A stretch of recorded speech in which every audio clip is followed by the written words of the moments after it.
Okay, we're recording. This is Sarah DeGroff. I've got a couple of friends on here who are curious whether or not low glycemic eating might be a fit for their family. And first, I want to find out what your questions are because I don't want to bore you with things that don't even apply to you guys. So what would your questions be? Because I don't know where you are already, whether you're somebody who's already Googled this and looked into it and have specific questions, or if you have no idea what's going on with it and just want to know what it's all about. Yeah. Sarah, the only thing I know is that there was a book. I don't know anything about the book. Okay. Last year, I started a low carb lifestyle. Not Cool. necessarily keto. I actually tried strict keto, but it wasn't for me, and nothing really came of it. Just losing a couple pounds, and then when I switched to just kind of low carb, no sugar, getting rid of the sweet stuff, Right, reducing processed foods. Yeah, I started to lose weight, and it was all good. I started the celery juice too, so I know that helped. And but lately it's been kind of stalled. Okay. So I'm curious. Okay, cool. You can unmute yourselves, the others of you, or you can just type it in the chat box. I know some of you said you'd be logging in, but you'd be at work, but you could listen in, but you wouldn't be able to participate. That's fine. But if there's something you can type in the chat box, then I can read that and make sure we get that answered too. I know for me, when I got started with it November 1st of last year, which has been, let me see here, November, December, January, February, March, 5 months plus. And I'm married, I have 5 kids, and I'm the one that is pretty much solely responsible for deciding on and purchasing and executing all of the food in our house. I mean, Rick's a good man, he really is. But if I say, baby doll, I cannot do dinner tonight, I need you to help me, he will say, I got this, and he will order Domino's. It doesn't matter what else is going on. Like, I have to be the one to do it or it won't get done. So, I mean, I'd had the goal of doing like healthier and reducing the amount of sugar. And I knew that basically like cereal for breakfast is crap. And all it is it just converts to straight sugar in your body. But I didn't know what to do about it. It just felt too overwhelming. Hey, Debbie. Debbie's been doing THMs for longer than me. So any thoughts that you have, I know you've got your grandbaby with you, chime in on your thoughts and experiences too. But it felt too overwhelming. It felt like, I remember being scared, not scared per se, but like thinking that since I do almost all my grocery shopping at Aldi, I thought there's no way you can get this done if you shop at a small grocery store in a rural area. Hey, Lita. I just want to know what your questions are first, Lita. So even if you, I don't know if you have other projects going on, but if you can type them even in the chat bar, that would be super helpful so that we can know what to address. Yeah, I was afraid. And I have a really big sweet tooth. I don't know about any of you guys. I know some people, it's more tempting with salties and crunchies and whatnot. But I was amazed how easy the workarounds can be. I don't know if that applies to any of you guys. Okay, so would it be helpful if I open up a link I found that has like the basics in an infographic that explain THM in a nutshell? Okay, hold that thought. Let me open this up and then I'll screen share. You know, it's funny, Sarah, while you're doing that, when I saw you in Atlanta, I couldn't help but notice, and I thought it was because I only see you on the computer, haven't really seen you in person. It was like a year before at the other, like in Orlando. And I looked at you and I'm like, there's something different about Sarah. And I thought, well, maybe it was your glasses, maybe it was your lipstick. And then when you shared your picture yesterday, like a before and after, I'm like, her face is thinner. It looks like she lost weight. And I never thought in the past that you needed to lose weight or anything. So that's why I couldn't figure out what was different about you when I saw you last month. Thank you for that. Thank you for that. Yeah, I've had the same glasses for a while. I can't let go of these. I love them. And yeah, okay, hold on. All right, so Lita just put a couple things in the chat box. Thank you for that. And hold on, I'm putting that. I made a Google Doc with some of the questions, and that way we can keep it all in one place. And then the links, because I am the link queen. That's just what I'm really good at, is putting together links for you. So if anybody wants the doc, I can give it to you later. Okay. So Lita wants to know what's the difference between keto and THM. We'll cover that too. And is the focus on, I don't know why, I think I copied and pasted and it like interrupted something. Oh yeah. Is the focus on low glycemic index foods. So yes, that is the basic of THM. THM is called, I hate the name of it, I really do, Trim Healthy Mama, because not everybody is or even needs to be trim by definition. Like everybody has a different build and not everyone's a mama. But so whatever, it is what it is. These two sisters wrote a book, and it really basically word of mouth grew in popularity, and they have several books out now. And I only have the most recent one. The people who have the multiple say that all of the recipes are great in all of the books, but the newer one is way more organized in terms of trying to find something in the index and understanding it. Like it's just more clear, better edited, better put together because they're more experienced.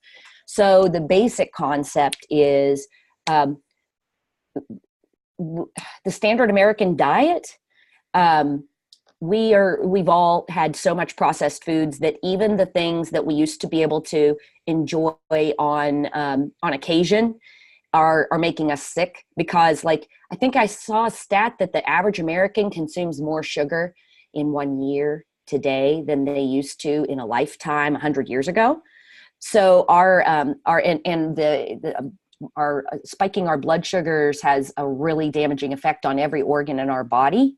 And a great number of us, even if we don't have diabetes necessarily, are becoming more and more insulin resistant as a result of all of the processed foods. And what I didn't realize was, I mean, I knew it was junk food, but I've been gluten-free for maybe 5-ish years, and 3 of my kids are, but I was replacing wheat junk food with the equivalent of high glycemic things with gluten-free on the label.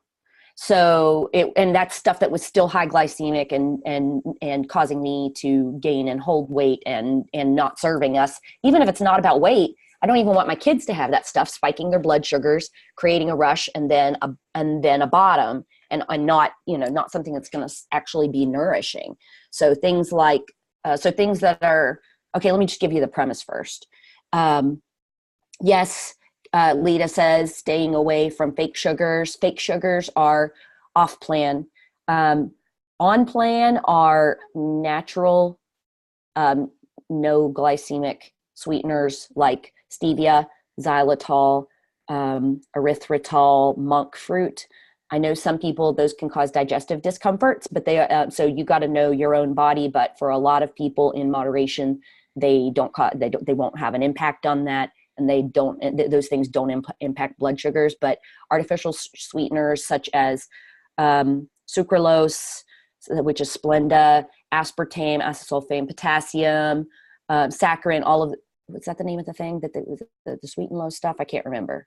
All of that stuff is off plan and is bad for us. Debbie says she loves the monk fruit, how do you say that, Lakanto brand. I have bought their, what's it called? Like their chocolate bars at a health food store. Those are good too. Okay. Somebody else says something good in here. Yes. Debbie says she has used and suggests Trim Healthy Family book. She loves the Trim Healthy Table cookbook over the first cookbook. The plan book is separate and a great resource. The plan is explained in great detail in the Trim Healthy Table cookbook too. And THM is great for sweet tooth. Yes, absolutely. Trim Healthy Family as a new name, or the plan. I agree. Or even I don't even like the word trim, because some people are going to be a larger body frame and healthy, and that is their healthy, and they're eating well and they're exercising, and that's their frame. But nobody asked my opinion on it. Okay. So always have a protein with every snack or meal. This anchors you, and this will help keep you full for longer, and it keeps your blood sugars from spiking. And it doesn't matter whether that is a carb meal, a meal with fats, or one that is a mixed fuel meal. Always a protein to weigh it. And this is for kids, for adults, for men and women both. It doesn't matter. protein first. Where's your protein? Separating fats from carbs for those who are looking to lose weight. So for kids and for anybody with a higher metabolism, people who work really hard with physical labor, a lot of men, it's just a fact. It just sucks, but it just is a fact that they can eat more and need more to eat more and won't gain weight from it. Or if you're at a maintenance weight, then you don't need to necessarily look at that for every meal for separating fats from carbs. And they have names that they call it in the book. They don't call it fat meals and carb meals. Oh, hey, Kate, glad you made it. Sorry about your other call. So they call them e-meals for meals that are healthy carbs, not empty carbs, healthy carbs with very low fat, and they call them E for energizing, S for satisfying, for meals that are high in fats, low in carbs. And I think it's only because we have a negative association in Western culture that people think fat is bad and people think carbs are bad. So, and some people may have had an eating disorder or whatever, so it makes sense to call it something that's more positive. I think that's the only reason they've called them something different in their plan. Debbie, I think my personal opinion, the only book I have of it is Trim Healthy Table. I like it because it is more simplified. I did also take Angela Via's paid webinar series. For me, it was worth it. I can also give you the link for that in the doc if you're curious about it. Angela Via is a certified coach in THM. I am not. I'm just a mom who's done this. And I was skeptical of it. I was scared of it because I thought this was going to be too much work and too much sacrifice. And I was kind of angry about the whole thing, but I knew I needed to make a switch because my body was paying a price. So separating fats from carbs at different meals for those who want to lose weight, replacing anything that spikes blood sugars with things that do not spike blood sugars. And even coconut sugar and honey are still considered off plan because they do still spike blood sugar, even though they're natural and even though they're considered paleo. So that again, that's your basically your alcohol sugars are on plan. So that is stevia, erythritol, xylitol, monk fruit. There are a couple others that are more obscure that I don't have memorized. Those are the simple ones. So just checking the ingredients of things. The tricky thing is, a lot of the stevia sweeteners out there have off-plan fillers. So, for instance, at Aldi, when you buy the little green packets that are the sugar packet, the stevia packets that look like a sugar packet that I keep in my purse for coffee on the go, those are on plan. They're just erythritol and stevia.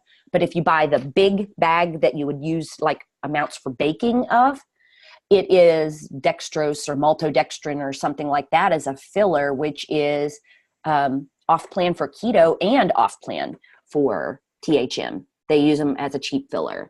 Low FODMAPs. I've heard of that, Lita, and I am not sure. I don't know what that is.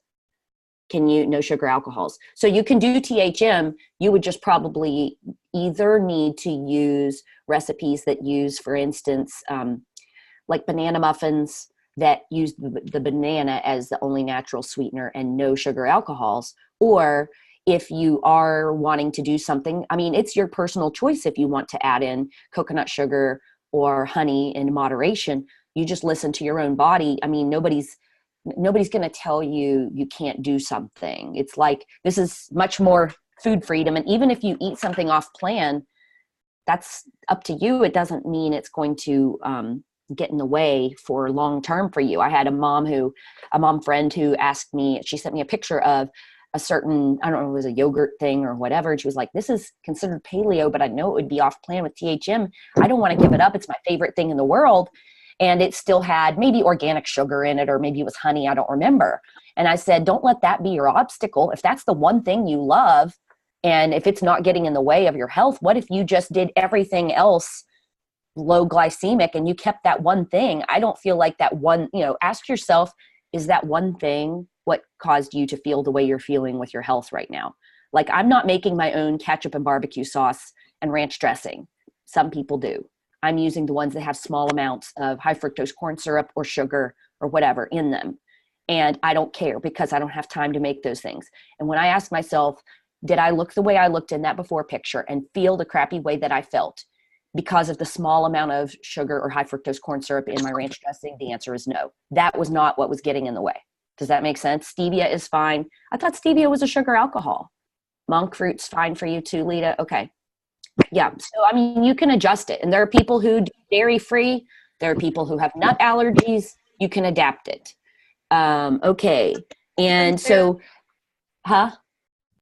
Can I say something real quick? Please. You've It's got more Debbie experience with it than me. This is Debbie. Debbie's my local friend.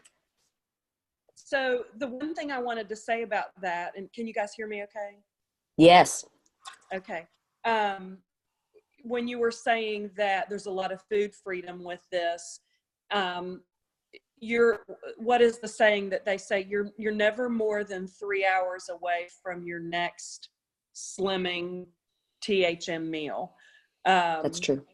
And so if you do fall off the wagon, you know, they want you to give yourself grace, and they want you to know that, you know, just pick yourself up, dust yourself off, and do better at the next meal.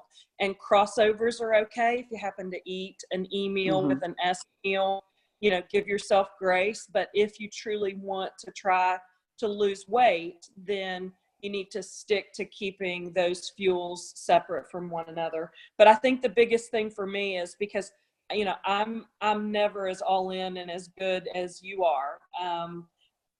But I recognize that I can always pick myself back up, you know, at the next meal, and, you know, make that meal a Trim Healthy Mama meal, and then just try to do better, you know, try to do better next time. And they want you to keep those fuels separate by 3 hours. So if I have a carb meal, this meal, or an E meal, then I've got to wait 3 hours before I have a fat or an S meal. But if I goof up, by golly, in 3 hours, I'm going to pick myself back up, and I'm never, you know, too far away from that next slimming meal. So that's just all I wanted to throw. Yes, thank you. And they do explain the science behind that. That's how long it takes our digestive systems to digest what we just gave it before it's ready for more fuel. And it's really a mindset shift of seeing food as fuel, just the same as the fuel that you put in your car. And I remember when I was a kid, I don't know if it was more popular, you know, more common back then, but my family saying they didn't want to get gasoline at such and such gas station because it was notorious for, maybe there was water in it, or there was something that it was going to like ruin your whatever. If you got gas at that place, like that was going to ruin your car. Why don't we see the same thing for our bodies? Our bodies are so much more complex than any man-made machine. Why don't we see food as fuel that nourishes the machine that is our body? And whether you believe in God or creation or whatever, it doesn't matter, because there are people who do THM no matter. But if you are someone of a belief mindset that we are created by God, that made our bodies with purpose, that if we treat our bodies with respect and care, we're nourishing our bodies so that it'll serve at its best. Does that make sense? I mean, I feel like it did. So I don't see food that is off plan as even tempting, really, because it's not a treat when it makes you feel like crap, if your body is going to have a crash. So they explained anyway that for most adults, the 3 hours between meals is because, especially when we have been on a roller coaster of spiking our blood sugar and crashing and having cravings and sugar cravings and all of this, that like your body's like, wait a minute, I was still in the middle of digesting what you just gave me, but let me store those as fat cells, and then I'll get to work on the new stuff you just gave me. And so it's giving it time to actually use up the fuel you just gave it before giving it more fuel. Now you need to adjust it for your body. Some people need to eat every 2 hours based on their metabolism, especially if they're pregnant or nursing or high metabolism, maybe athletes with, you know, a demanding work, you know, schedule for their workouts. Lita, I will post that link. Thank you for the FODMAPs. I don't know anything about that. I'll put that on the link thing. Hey, Sarah. Yeah. I have a quick question. So I know I jumped in late. Just, you may have already covered this, but with limited time that I have and being, you know, working doTERRA business at home with 2 and 5-year-old, I need like break it down into the most simplified ways possible, where it's like, here are 3 options you can have for breakfast, and then 3 options you can have for snack, and then however it runs. Like, where can I go? Because I don't have time to like scroll Pinterest or read a book and all that stuff, you know? So like, what is the most basic, simple way for me to get started? Because like the S and the E and all that stuff, like, I feel like how people feel when they start using the oils. Like, I don't understand what all that stuff means, you know? So if you can just either guide me or send me something that is like super easy. Because then I, you know, I was doing isogenics and I was having just the shakes in the morning, and that was easy for me. Like, I could do that, but I don't eat cereal, and I'm not going to make eggs, you know, like mornings are crazy. So what would be a few things? Like, could I just boil a bunch of eggs or something and like have that for breakfast? That's a great idea. And peanut butter toast or whatever, like super simple things. Okay. All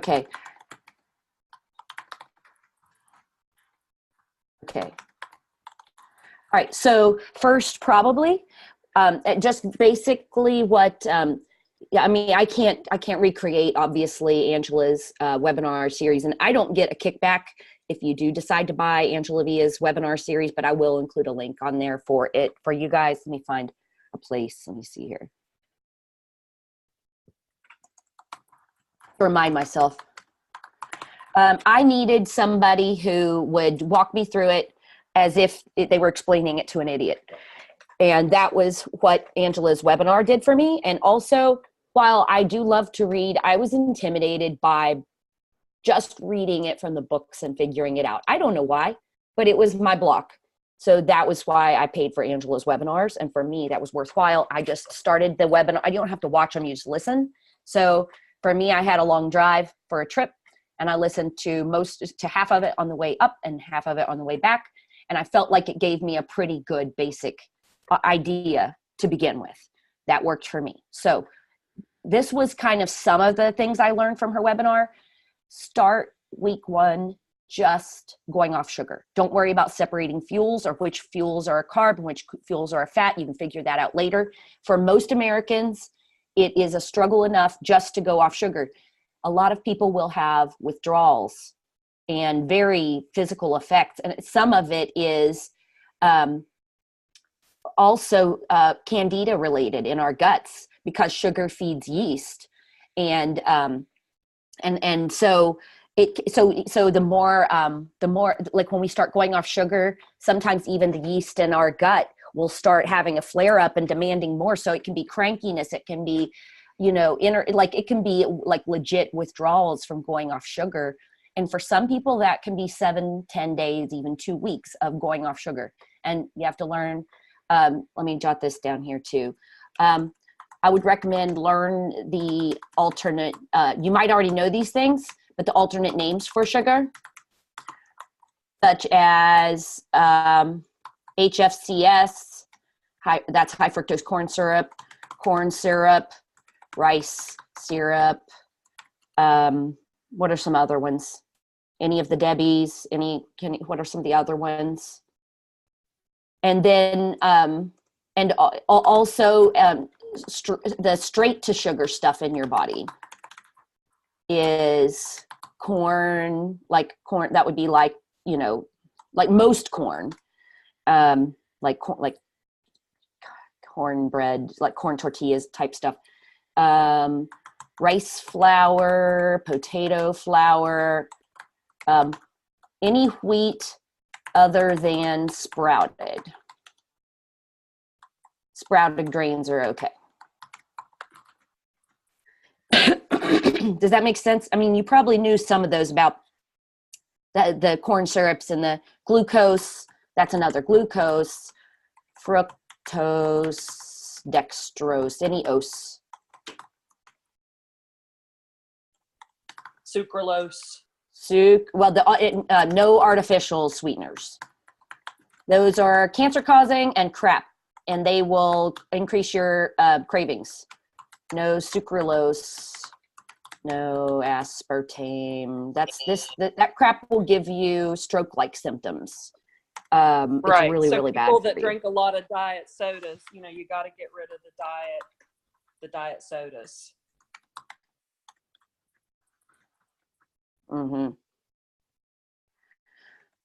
Okay, what are the other ones? Dextrose, maltodextrin.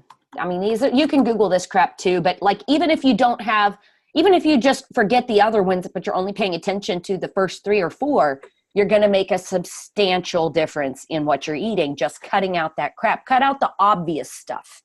Like, don't worry about, oh, darn, is something in my salad dressing that would be off plan? That's not going to sideline you. Instead, look at bagels, cakes, muffins, cookies, breads, pastas. What are some other ones, Debbie's? I've got 2 Debbie's on here.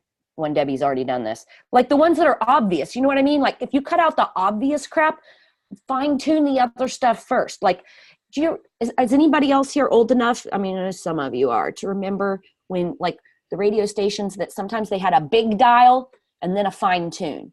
And I think sometimes we worry about the fine tune details of these little things without getting the big adjustment first. Worry about the big loose adjustments first. Yeah, because Debbie said it sounds like a foreign language at first. And so just worry about the big stuff first. Fine tune the rest later. Don't worry about what's in your salad dressing, barbecue sauce, condiments for now. Like, don't worry about whether or not your mayonnaise has sugar in it for now. Okay, does that make sense? Okay, so week 1, if you just don't even look at separating fuels, just look at what it would look like to cut out sugar and replace with sprouted grains. Aldi has sprouted bread. I live in rural West Virginia, and I can buy Aldi sprouted bread for $2.99. And our Walmart is $8.50 for Udi's of the same brand. That is crap. Forget that.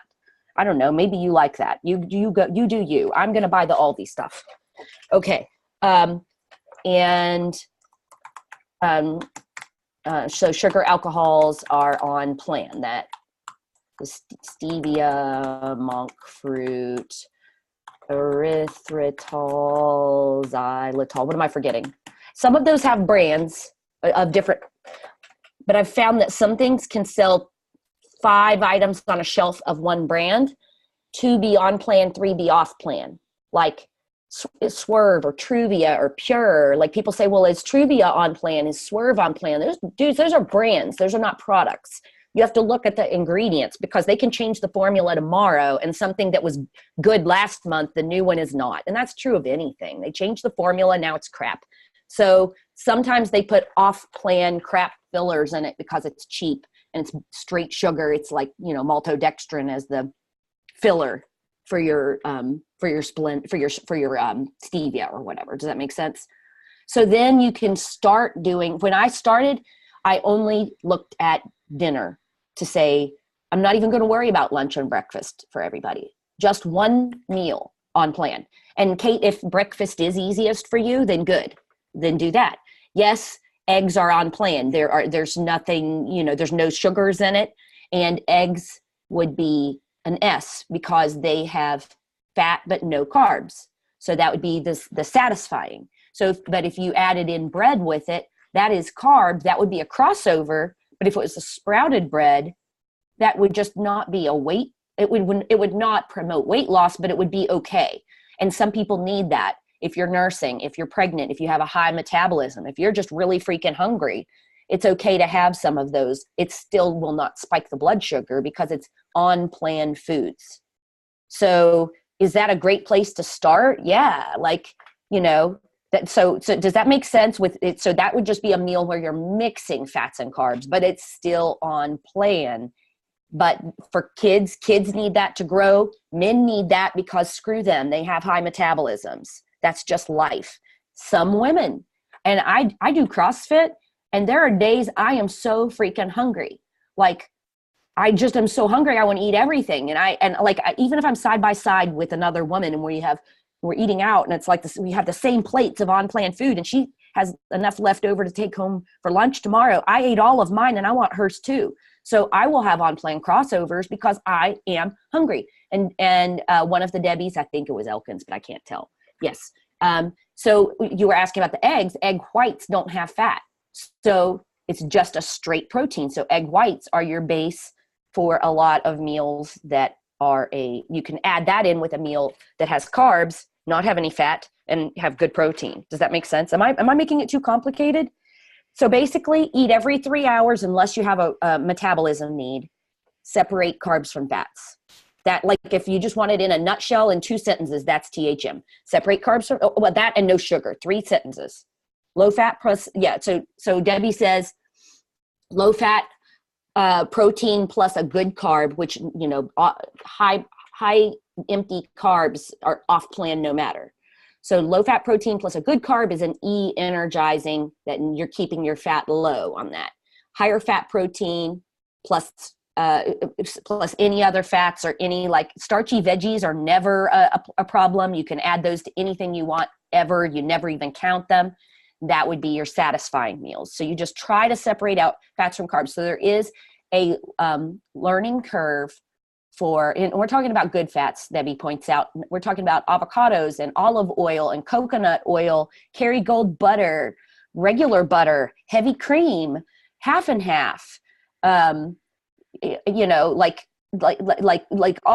any of your meats, that would be your steak, that would be your salmon, that would be, you know, depending on what it is, like anything that's the good fats, that's all fantastic. Okay, so the difference between THM and keto is almost no carbs ever. THM is, yes, your body needs carbs. If you want to lose weight, just don't eat the good carbs at the same time as you're eating fats. Separate them at different meals. Yeah, all non-starchy veggies are considered free. You don't count them. You can have as many non-starchy veggies as you want forever, and they will go with any meal forever, and you don't even count them. You just eat non-starchy veggies anytime you want. Yes, there is a little bit of a learning curve for which veggies are starchy and which are not, but guess what? There is a link. I will find that link for you, and I will put it here. I don't have it just yet. I mean, I have it printed. Hold on. I will find the PDFs you need. One is a chart for which veggies are starchy. I printed this and I put it on the inside of my cabinet. It's pretty simple. It's pretty obvious. Potatoes, sweet potatoes, carrots in moderation. We know those things are more sweet. We know those things are kind of starchy. Like you get to thinking on it. You're like, yeah, that makes sense, right? Sometimes peas, those can be a little on the sweet side. But basically everything else is non-starchy, and you can have unlimited of your veggies. And you need the chart for on-plan sweeteners. I'll find that. Those are charts I have printed off and put inside of my cabinets, and I'll find those for you. Okay, where am I? Okay, so their premise, and nobody fight me on this because I'm not getting paid for this. I know that there are people who will really argue that keto is the way and that it is absolutely safe for your body. Okay, I'm not going to say it's not for anyone, because it was created. Keto diet was created for epileptics to control seizures. And I have friends whose kids have epilepsy that are, trying to implement that for their kids, and it's a very serious thing. So I'm not saying it's never, but it was not designed for most people, is my personal opinion. And I'm not a nutritionist or a dietitian, but that's the premise of THM, that God didn't design plants and foods and entire food groups to be cut out forever. Like a lot of people who are doing keto are trying to do 20 grams of carbs per day or less. And where THM limits 45 net carbs of, these are healthy carbs. We're talking about fruits. We're talking about sweet potatoes. We're talking about quinoa, brown rice, good healthy carbs, 45 per meal, not 20 per day limit. And the limit on that is, it's not like you don't keep an app for it and you don't have to stress over it. It's just to keep in mind roughly. And it's only because it's how it spikes the blood sugar. But the premise that I've kind of just from observation seen this to be true. You talk to people who have been on keto for a while. It is limited time. It's designed for quick weight loss, 1 to 2 years tops. People will stall out. Our bodies need carbs in the long run as a healthy fuel. Your brain needs it. We know that that carbs are what fuel the brain. You need it for hormone function, men and women both, but especially women. You will see women with hormone imbalance and on thyroid medication if they have been on keto for a while. Mark my words. They might be on 2 thyroid medications if they've done keto for a while, and they might not even connect that that's what killed their thyroid. Okay. So that's just my observation as a layperson. So, and also look at this as a consideration. How many people do you know that say, oh, I did keto for a while and I need to get back on it. I lost 60 pounds, but then I gained it back and then some, and I need to do it again because it totally worked for me.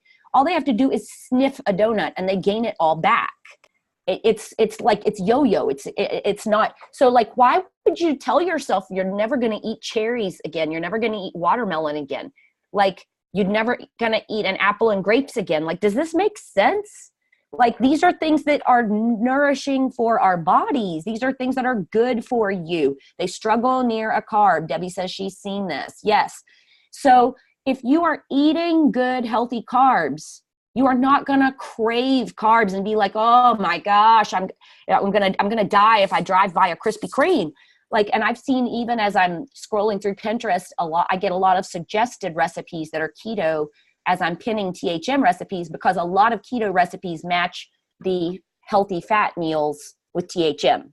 Not all, because some have, artificial sweeteners or whatever. That's just people's personal preferences. But as I'm looking through this, how people tell their story before they get to the recipe, and they're saying, oh my gosh, I've been so desperate, wishing I could have oatmeal, wishing I could have bread, wishing I could have whatever. So I created this recipe that tastes a little bit like that. Like, what if you can eat it in a way that is actually nourishing for your body, and then you're not going to spend the rest of your life wishing you could have that, in a way that doesn't spike your blood sugar and that is actually nourishing for your body? Does that make sense? So that's the nutshell. Okay, what else did I not answer yet of the basics? Kate, does that break it down enough? There is a little bit, yeah, Debbie says this is it, this is real food. So, but there is some learning curve to figure out which things are a carb and which things are a fat, or which things count where. There's a little bit of a learning curve with that, but it doesn't take long to figure out. And I have figured out a lot of hacks that help me, especially on the go. One example would be I eat pork rinds like they're going out of style. They're like 80 cents a bag at Aldi, and they're a good fat. They're an S, and I eat those instead of chips with queso dip. I will bring a bag of pork rinds with me to Mexican and eat an S meal there. And instead of tortilla chips, and I will have a big plate of fajitas with veggies and a salad. And I just won't wrap it in a tortilla. I have guacamole. I'll have the sour cream. I'll have the cheese, the meat, the vegetables, and I will dip the queso dip with my pork rinds. Does that make sense? S meals are easier. The fat meals are easier when you eat out, simply because there are so many empty carbs in restaurants, and it's really hard to find a good sprouted grain. And that's because let's be honest, they're more expensive. And the crap that's cheap is what's pervasive in America. That's what's in restaurants. That's what's in processed foods. That's what's in packaged foods. And that's what's subsidized by your tax money. That's why it's cheap. The stuff that's everywhere is the crap that the government subsidizes. Corn, soy, wheat, and sugar, and variations of those. And they're in everything because they're cheap. And the only reason they're cheap is because our tax dollars are paying for it. And if they would stop putting our tax dollars towards crap food that's bad for us, then the cheap, the bad food wouldn't be cheap anymore. And then you could actually get good food. So anyway, but that's why it's harder to get that out to eat. Hey, Sarah, I have a quick question for you. So Yes. I have a friend who goes to Weight Watchers, and she's doing okay with it. And this THM sounds like a great program for her, and I want to tell her about it. And what she likes about Weight Watchers is that all she has to do is look on her app or a book and see how many points a food item has, and that's how she plans her meals. But I think there's some flaws with Weight Watchers, and that's why she's not making the progress that she wants to make, but she loves the simplified portion of Weight Watchers. And I'm just wondering, do you know of anyone that has moved from Weight Watchers into this way of eating? Yeah, Debbie Elkins points out this is better, no counting. And I have to say my experience and observation is that is so true. What you're describing, Debbie Burns, sounds freaking difficult to me. Points it does to me too. I don't know. How many points am I allotted in a day? And honestly, I've gotten suggested recipes that are Weight Watchers only X number of points on Pinterest too, and it is crap. No, I'm not saying everything is. Please, I'm not bashing Weight Watchers, like saying that everything is unhealthy foods, but I'm saying on plan for Weight Watchers can include a lot of really negative ingredients. That's what I was going to say. And spike the blood sugar. I know. Yes. I know a woman whose doctor recommended, because she is type 2 diabetes. I don't know if she recommended Weight Watchers or just told this woman you need to watch things. So this woman chose Weight Watchers. I don't know. She was telling me some of the stuff that she eats, and it's like, oh my gosh, this is high glycemic, but on plan for Weight Watchers. It's all spiking the blood sugar, and blood sugar is this woman's number one concern. Like, how is that freedom? I know some people feel like, there was one woman I talked to that she didn't want to learn THM because she said she felt like it was too intimidating to learn. And she wanted to buy a plan thing that just gives you all the food, whether it was Jenny Craig or not Weight Watchers. What's the other one? Nutrisystem. One of the ones that just gives you meals. Like, how is that food freedom that's going to be sustainable as a lifestyle for the rest of your life, and teach it to your kids and grandkids as what you do when you go to the grocery store, and this is what you put into your body? Like, how is that food freedom? Does that make sense? So you don't need to look at a list that tells you what you're allowed to eat, because really the world is your oyster. Like, you can eat almost anything when you know how to adapt it to low glycemic. And one thing that was really interesting for me, when I started THM, and probably a month or two in, when I'd been sending some pictures to a couple of friends of mine of me in a sports bra and, underwear and whatever, just to my good friends. There's three of them that we were in like a group text, and I was just sending it to them. So of course, a month or two later, they started THM with me, and they said, let's send each other all our meals, so that we can get inspiration for what you're eating. And it is so fun because so before THM, legit, I felt like eating was a chore. I was on the hangry coaster all the time, because it felt like such a burden to feed myself. Like, it was just difficult to feed my freaking kids. And then by the time I shoved anything in their faces, I would drink 2 or 3 glasses of wine with gluten-free Aldi crackers and 2 or 3 string cheeses and call it dinner. Like, cause I just couldn't Which even. Is full of sugar. The wine, everything. So I just couldn't even. Sugar and everything. Yeah. I just couldn't even. So now I legit set my alarm on my phone. I set an alarm for 2.5 hours after I take the last bite of what I'm eating that goes off to remind me. So I have half an hour to get my ish in gear, so I know what I'm going to eat in half an hour, whether I'm heating up a leftover or making a muffin in a mug in my microwave, or grabbing, deli meat and a string cheese and a Wassa cracker with some whatever, like just stuff. Michelle says, so excited about this for my whole family. I have to log off, but wanted to say thanks for the info and inspiration. Michelle, message me on Facebook if you want the recording of this, and I will send it to you. I'm just going to make a private link for it on my YouTube channel and upload it for my good friends. Kate, thank you. I am not certain that I can become a coach in this. Like, I think I'd rather just be y'all's cheerleader. I don't know. It's I want to say like a $400 certification, and then I don't know, man. I just it's I don't know. I don't even know. I'm just not for sure. But anyway, so how about I just point you to the resources? Let me do that for now. Okay. I'm making good residual with doTERRA, and I don't see that as competing. Like, I don't see like I don't think I can make doTERRA income off of the other thing. You know what I mean? That's why I used to teach birth classes, and now I teach oil classes. Same. I could spend hundreds of dollars a year keeping up my certifications with lactation counselor and childbirth educator, or I can do oils and work towards residual. Just my personal choice. Okay. So where are we?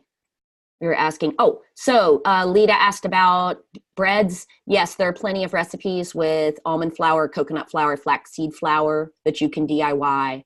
Some of them are even microwave recipes, and every recipe in the THM books is gluten-free. That includes those flours I just mentioned. There are just options for those who are not celiac that can include purchased sprouted breads. For my family, we had been gluten-free for years, but I know that sourdough breads and sprouted breads have a different effect in the body. And if you're not celiac, I switched to the sprouted bread from Aldi, and my kids have not suffered from it. Like, they don't have the gut symptoms and the skin symptoms the way they do with traditional wheat. With the sprouted, you just kind of have to know your body. Okay. All right. So some examples, Kate, might be breakfast could be leftovers from dinner. Whatever was an on-plan dinner, it can be so whole eggs, whether it's boiled eggs or scrambled or fried or you name it, cheese, peppers and onions, omelet. I mean, you name it, like anything like that with it, non-starchy veg. It could be, or it could be if it was a fat, or if you wanted the carb instead, you're looking at oatmeal with only 1 teaspoon of coconut oil in it, because that is such a small amount of fat that it will not interfere with it being a carb meal and still keep your metabolism going. And let me see here. And like, what's it called? The white powder I put in my coffee. Crap. Collagen. Collagen in your coffee. Okay, so snacks can be leftovers, muffin in a mug. Let me see here. Apple with yogurt and peanut flour. Lunch could be like anything that dinner is. And dinners can be, again, it can be fat plus non-starchy veg, or good carb. Well, good fats and good carbs and non-starchy veg. So, I was going to say, when my friends and I did the thing where we are seeing each other's meals, it's crazy to see how much variation there is. That's what food freedom looks like. It can be so many different things and still on plan. Like, wow, I would have never thought that you could do this. And they're doing, you can do a teriyaki chicken, or you can do Indian, or you can do, anything. Like, you just have to learn the low glycemic way to do it. Debbie says if you make recipes from their cookbooks, you can use the dinner that you cook as your lunch for the next day. Big portions for most recipes. Exactly. So once you learn the kind of the ins and outs just from experimenting with it, from doing it a while, then you see how you can adapt the stuff you already did. Does that make sense? Is that okay? So I've got the links for you guys too for, I put the links here for, I have so many people ask me, I've got the link for the Trim Healthy Table cookbook, for the stevias that I buy, for the, the collagen, for the Lily's chocolate chips, like all the stuff that I buy. I put this in my doc too. Let me get the link. Would that be helpful for you guys if I put that in the chat box, and then I'll also send it to anybody who asks for it? Would that be helpful for you? Does anybody want those links that I put together? Okay, hold on. Let me copy my link. I'm putting it in the chat box, and I will, anybody who wants it, just ask me on Facebook for it. hold on, done. Okay, good. Okay. So any other questions for that? I know that's just really kind of a quick overview. Did I answer the things that people asked? I think I did. What else can I answer for you? I mean, I'm not an expert, but I know where the resources are. Debbie, is there anything else you'd like to add? Because you've been doing this a while too. I think that the Trim Healthy Table, if people choose to get the books, it's a much better book for families, you know, with children than say the Trim Healthy Mama book is. My husband and I have had some great recipes out of that book though, but I highly recommend those books as a resource. And even if you don't have time to read them cover to cover, there are so many great quick recipes in there. If you're looking, you know, gosh, I want to try to be on plan, but I don't have time to go through Pinterest or all of the things. It's truly, they are great, great resources. So I highly recommend the books. Yes, that, and also one thing I'm discovering is, even though I'm very organized on my Pinterest boards, I guess I could put my Pinterest link on here too if y'all want. I have them really, really well organized. However, it's difficult to find stuff. Again, you can't remember what the recipe was called. And then you click on it and you're like, oh crap, that woman didn't pay for her renewal on her blog. And now it says the blog doesn't exist. And you know, you just used that recipe last week. So if you find a recipe that you love, I recommend printing it off and hole punching it and putting it in a 3-ring binder. And whether you do one for you know, breakfast, lunch, dinner, snack, or, you know, whatever floats your boat. But if there's a recipe you want to be able to find again, I really recommend that you print it and like just keep a binder, and then you'll be able to get to it over time. Okay. Is that helpful? Okay. All right. So any other thoughts that you would like to either put in the chat box or questions that I can answer? If not, we will hop off, and I don't know what button to press ever. Thank you for doing this. It is my pleasure. Let me see. Somebody did put something in the chat. Debbie Burns is hopping off too. Okay, awesome.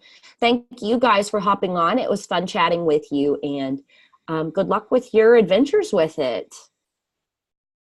All right, see you guys.